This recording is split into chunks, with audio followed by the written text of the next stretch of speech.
పరిశుద్ధ గ్రంథం నుండి అపోస్తులుడైన పౌలు మొదటి తెస్సలోనియులకు రాసిన 3వ అధ్యాయం చదువుకుందాం. ఇప్పుడు ప్రార్థన. విశ్వాసానికి కర్త, సృష్టికర్త, సమాధానాధిపతి, నీకు స్తుతులు, స్తోత్రాలు, వందనాలు చెల్లిస్తున్నామయ్యా. తండ్రి, నీ వాక్య ధ్యానంలో ప్రభువా నీవు మాతో మాట్లాడుతున్నావని గ్రహించి ఆ మాటలను మేము హృదయంలో పదిలపరుచుకున్నటకు సహాయం చేయమని యేసయ్య పరిశుద్ధ నామం అడిగి వేడుకుంటున్నాం మా తండ్రి, ఆమేన్. పరిశుద్ధ గ్రంథం నుండి అపోస్తులుడైన పౌలు మొదటి తెస్సలోనియులకు రాసిన పత్రిక 3వ అధ్యాయం చదువుకుందాం ఇప్పుడు. కాబట్టి ఇక సహింపజాలక ఏథెన్స్లో మేముంటిగానైనను ఉండుట మంచిదని ఎంచి ఈ శ్రమల వలన ఎవడనూ కదిలింపబడకుండునట్లు మిమ్మును స్థిరపరచుటకును మీ విశ్వాస విషయమై మిమ్మును హెచ్చరించుటకును మన సహోదరులను క్రీస్తు సువార్త విషయంలో దేవుని పరిచారకుడునైన తిమోతిని పంపితిమి. మేము మీ యొద్ద ఉన్నప్పుడు మనము శ్రమను అనుభవింపవలసి ఉన్నదని మీతో ముందుగా చెప్పితిమి కదా. అలాగే జరిగినది. ఇది మీకును తెలియను. అట్టి శ్రమలను అనుభవించుటకు మనము నియమింపబడిన వారమని మీరెరుగుదురు.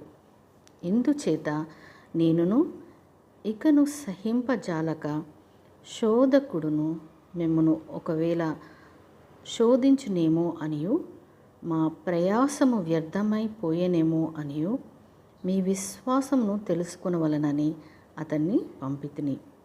తిమోతియు ఇప్పుడు మీ యొద్ద నుండి మా యొద్దకు వచ్చి మేము మిమ్మును ఎలాగు చూడ నపేక్షించుచున్నామో అలాగే మీరును మమ్మను చూడ నపేక్షించుచు ఎల్లప్పుడూ మమ్మను ప్రేమతో జ్ఞాపకం చేసుకొంచున్నారని మీ విశ్వాసమును గూర్చియు మీ ప్రేమను గూర్చియు సంతోషకరమైన సమాచారమును మాకు తెచ్చెను. అందుచేత సహోదరులారా, మా ఇబ్బంది అంతటిలోనూ శ్రమ అంతటిలోనూ మీ విశ్వాసమును చూచి మీ విషయంలో ఆదరణ పొందితిమి.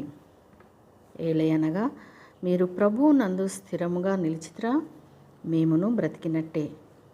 మేము మీ ముఖము చూచి మీ విశ్వాసంలో ఉన్న లోపమును తీర్చునట్లు అనుగ్రహించుమని రాత్రింబగలు అత్యధికముగా దేవుని వేడుకొనుచుండగా మన దేవుని ఎదుట మిమ్మును బట్టి మేము పొందుచున్న యావత్తు ఆనందము నిమిత్తము దేవునికి తగినట్టుగా కృతజ్ఞతాస్తుతులు ఎలాగూ చెల్లింపగలము.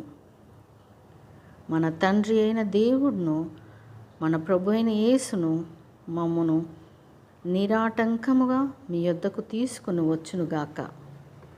మరియు మన ప్రభు అయిన యేసు తన పరిశుద్ధులందరితో వచ్చినప్పుడు మన తండ్రి అయిన దేవుని ఎదుట మీ హృదయములను పరిశుద్ధత విషయమై అనింద్యమైనవిగా ఆయన స్థిరపరచుటకై మేము మీ ఎడల ఎలాగూ ప్రేమలో అభివృద్ధి పొంది వర్ధిల్లుచున్నామో అలాగే మీరును ఒకని ఎడల ఒకడును మనుషులందరి ఎడలను ప్రేమలో అభివృద్ధి పొంది వర్ధిల్లునట్లు ప్రభువు దయచేయును గాక. దేవుడు తన పరిశుద్ధ వాక్యమును మనందరి హృదయంలో ఫలింపచేయును గాక. ఆమెన్.